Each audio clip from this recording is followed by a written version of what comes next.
From Fox 55 Sports, this is The Locker Room.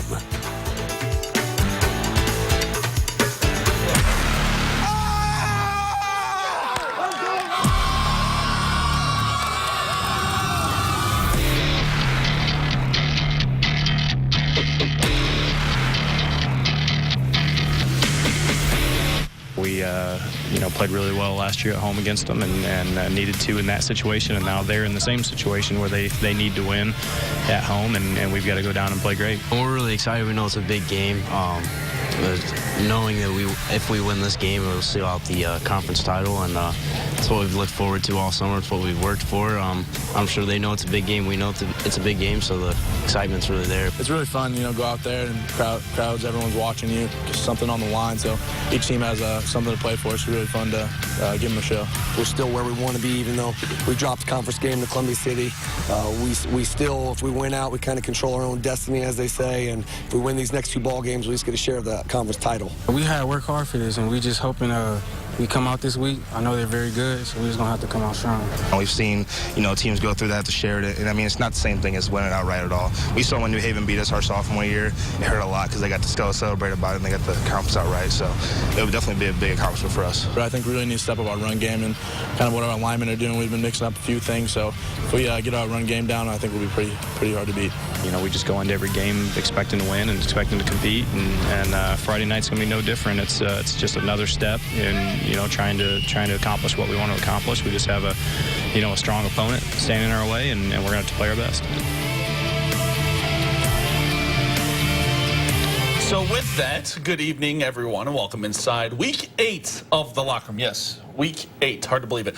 Alongside my partner in crime, Peter Hood, my name's Justin Prince. Pete, like I said, hard to believe Week 8 already, but yeah, this time of the year, it's one of the most fun. Since conference races, they start to get decided right around now. Yeah, that's right, Justin. Last week, Busco, of course, clinched the NECC Small Division with a win over Central Noble. This week, a few teams, including East Noble, can clinch at least a share of the conference title. With a win, the Knights can clinch the NE8 outright. It'd be their third conference title in 4 years, but their first outright since 2004. When they were members of the Northern Hoosier Conference. Wow. Let's head out to Young Stadium now. Caden Harshberger and his Knights visiting Tim Jordan and the Bulldogs. First quarter, New Haven with the ball, 4th and 1 near midfield. They go for it, but Davon Wolford gets blown up in the backfield by Spencer Patty to force letting him know about it, too. Knights take over. They wasted no time getting the ball right down the field. Harshberger takes the handoff, makes a couple guys miss. Nifty spin move there. He's free. Drugged down inside the 15-yard line, and then a couple plays later, you got to let him finish. You know the rule. You know the rule. Exactly. Harshberger takes the handoff right up the gut, punches in from 9 yards out. Knights go up 6 after the failed 2-point conversion. Ensuing drive, back comes New Haven. Jordan looking downfield, hits Nick Sexton for the big gain. He's brought down inside the 20-yard line. And New Haven, they have a first down. A few plays later, Jordan, he's looking Sexton's way again over the middle of the field. He hauls it in for the touchdown. New Haven takes the 7-6 lead, but that would be short-lived. East Noble goes on the road. They bulldoze their way to an NE8 title outright with the 46-26 win.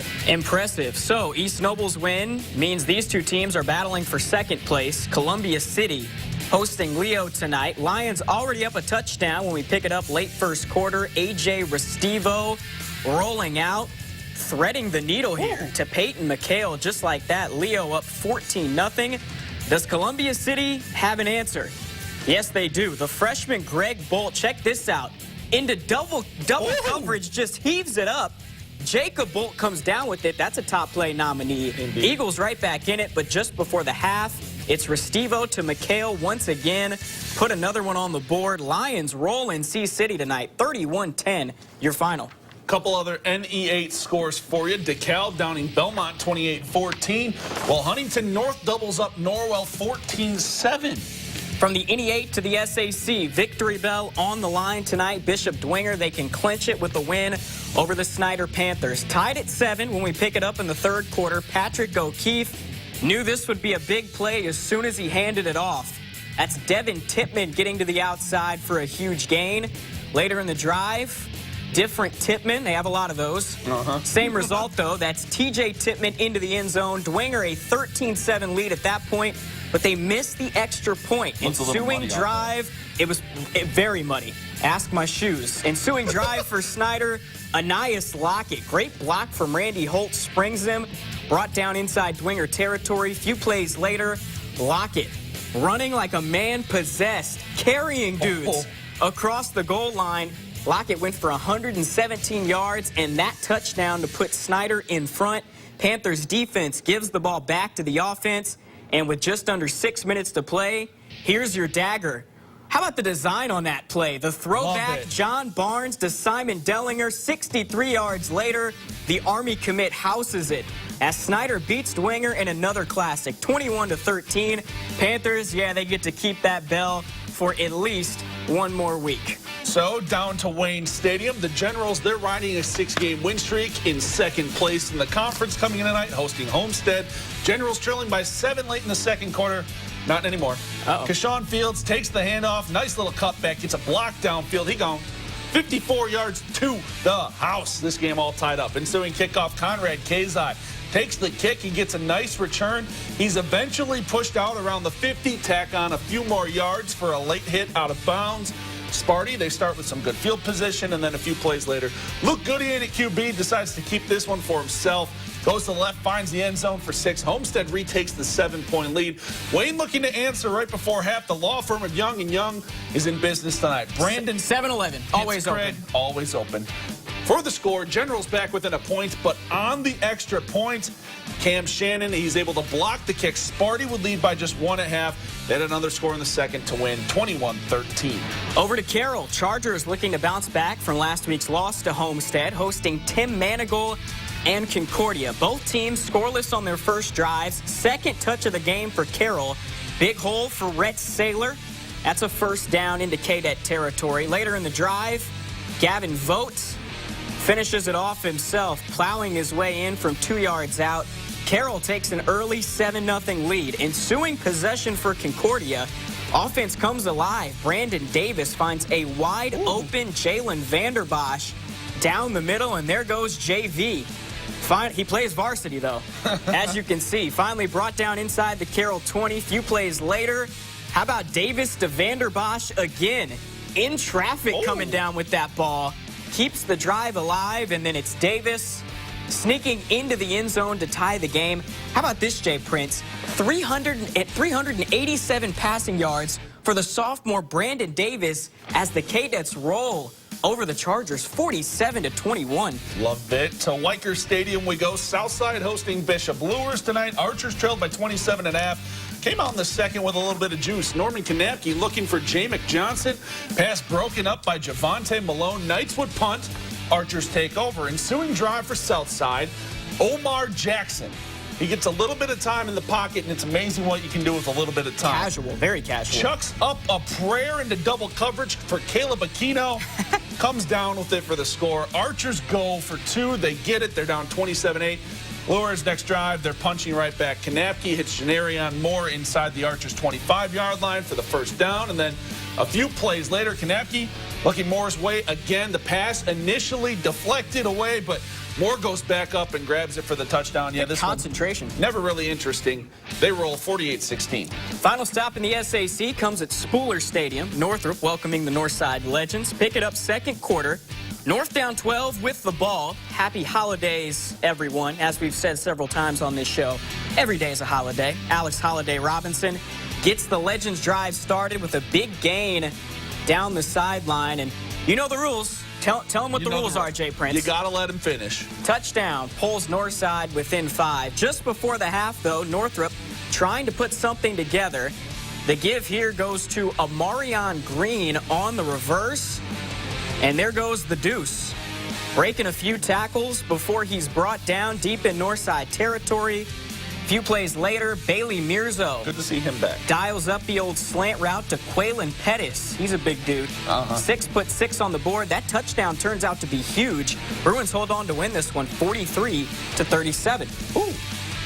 Switching gears to the ACAC, the Adams Central Jets looking to stay perfect on the season facing Bluffton. Second quarter, AC, the 14-point lead. Bluffton trying to make a comeback, third down. Gavin King fumbles the ball, Jets recover, and they're going to make Bluffton pay for the mistake. A few plays later, Logan Macklin, the touchdown machine, punches it in for 6. Jets take the 21-0 lead after the made extra point, but Bluffton would respond. Ensuing kickoff, Cody Middlestat running so hard. It's kind of hard to get a focus on him. He's got the big return down inside the AC 30, and then just a few plays after that, Everett Johnson This kid's pretty good. He's pretty dang good. Breaks a few tackles, 25 yards to pay dirt to cut the lead to 14. Adams Central, they're just too good, Pete. They go on to roll 44-13, your win. Yeah, they can win the ACAC next week. Staying in Adams County, South Adams hosting the Woodland Warriors on senior night. Pick it up midway through the first. Quarterback James Arnold calling his own number. Picks up a big 9 yards on third down, but next play he goes to sneak it across for the first and fumbles. Woodland there to jump on it. They recover, and they have the football. So here comes the Woodland offense. Warriors using the ground game. Sebastian Spieth punching it in for 6. Warriors go for 2, and they would get 2. On the ensuing kickoff, though, check out this South Adams freshman. Let me introduce you to Aiden Wanner. Picks it up off the bounce and headed straight for your living room. He returns it to the Woodland 46-yard line. Starfires capitalize a few plays later. Arnold finds Braden Bixler wide open over the top for 6. And the Starfires give Woodland their first conference loss as they go on to win 28-15. That's a good win for Grant Mosier's group. Yes, it is. Some other ACAC scores. Dayton Marshall from Ohio comes on the road, takes down Jay County 29-14. Heritage all over Southern Wells 52-17. Move to the NECC now. Sorry, Jay Prince. You're good. This one clinches a conference championship and goal of 46, Garrett nothing. The Hornets are big division champs for a second straight year. First time since 2002 for them. Congrats that they were back-to-back champs.